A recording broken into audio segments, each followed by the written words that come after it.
Hello, it's Keith here, and this is the 7th in the Hello World series of my Z80 programming tutorials.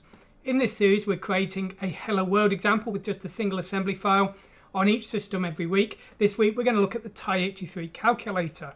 So we're going to learn how to create a little Hello World and run it on an emulator. Let's start now and let's see the program running. So here's the code for today's example. So I'm just going to start it up.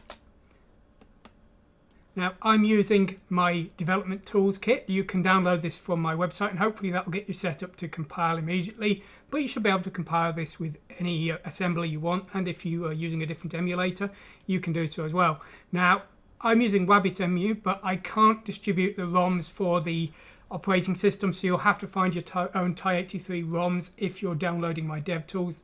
That's just a restriction I can do nothing about, unfortunately.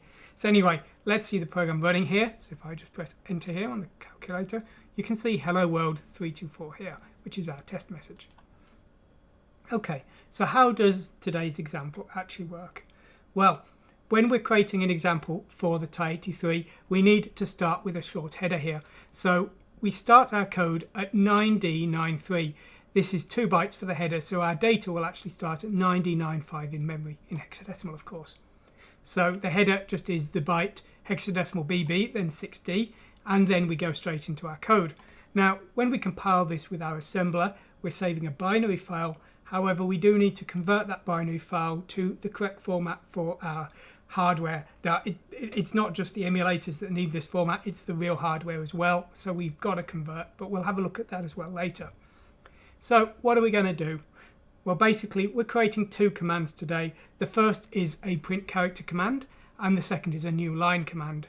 And we're going to use those to print a string to the screen. So, how does print character work? Well, we're using an RST call. Now, hopefully you've got some understanding of Z80. It doesn't matter at this stage if you don't. If you're just looking to download this and run this and then learn Z80 from there, that's fine.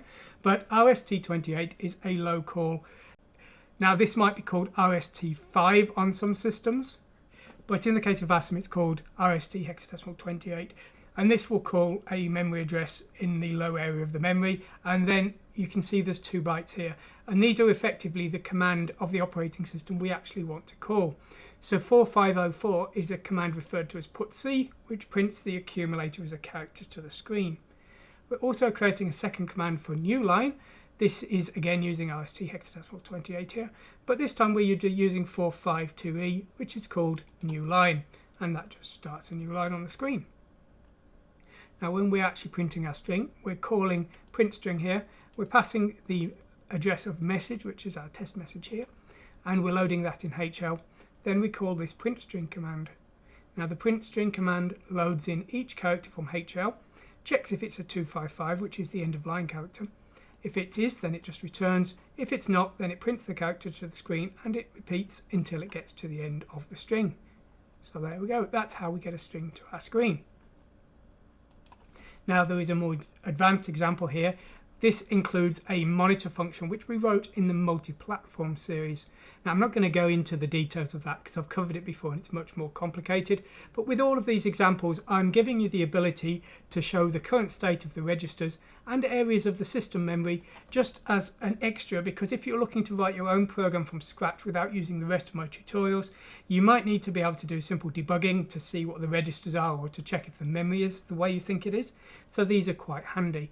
So we just call monitor, that will show the registers, or we can load a memory address into HL, a number of bytes into C here, and then call monitor mem.direct, and this will show an area of the memory to the screen. So let's just run that now. Okay, well, it doesn't fit all on the screen, which is a bit of a shame, but limitations of the TI-83. So you can see we've got our registers here, the ones that haven't scrolled off the screen, and you can see we've got some bytes of memory here, and there's obviously nothing at this memory address range.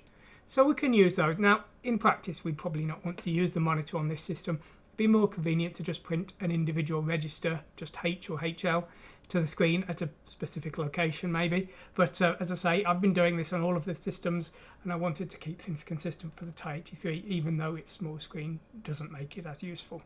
So that's how we can compile Hello World. And if we want to use the multi-platform monitor tools, we can add those in as well. How do we actually convert this text file into a binary file and then run it on the emulator? Well, I use a batch file here. This is all in my tutorial download, so you can go and get that if you want. We use Vasm in these tutorials. We're using Vasm in old style mode, and when we come to compile our file, we need to specify the source file, which is this %1 just here, a destination file, which is this program.bin just here, and then we are specifying a few symbols. These are equivalent of doing EQU equals in our assembly code. So something like this equals here. If we just took that rem out, that would be the equivalent. But I do them on the command line because it makes it easier to compile, because I've got, when I press F6, I've got this entire list of options, and in a lot of cases my code can compile on different systems, and the way it works is there's conditional definitions based on whether these symbols are defined or not. We're specifying a listing. This is a debug file. It will have the contents of the bytecode and the original source, so it's helpful if things are acting oddly and you need to check what's going wrong. We're defining another symbol here.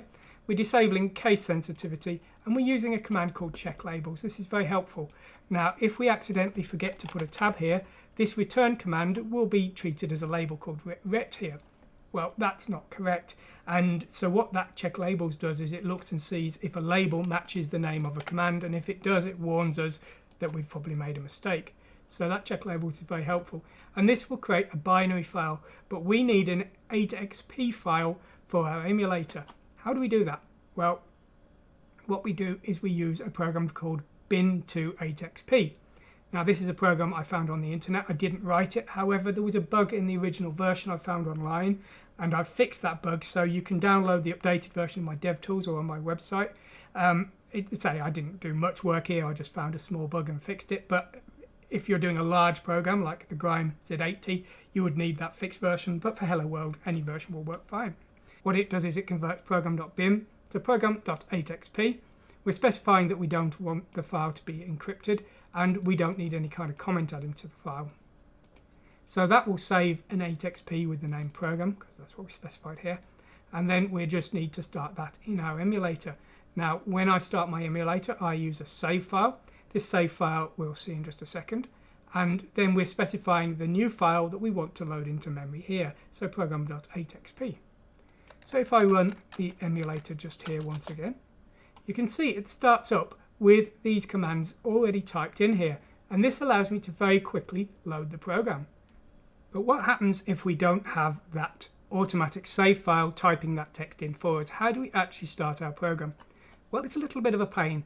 We need to use this catalog function here. So we press second and select catalog here. And then we need to use this ASM for assembly. And this tells the calculator to run an assembly program. So we select that. Then we go to program. And then we select our program, which is just number 1. And then we've effectively got the state that I saved. I just saved it with this save option here. And then if we just hit enter, you see we've just run our program again. So that's how we actually run our program on the TI calculator, but not really very practical for testing purposes. So I would strongly recommend you use a save state and just specify that save state on the command line like I've done here. Now, there is some other code here.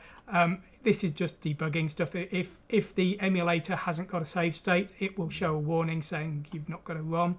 If the assembly fails and gives an error, then it will jump to this abandon function, and there's some file copying. But as I say, the practical stuff is just convert the ASM to a binary with this code here, convert it to a 8xp here, and then run the emulator just here. And that's all it takes to get running on the TI-83 calculator.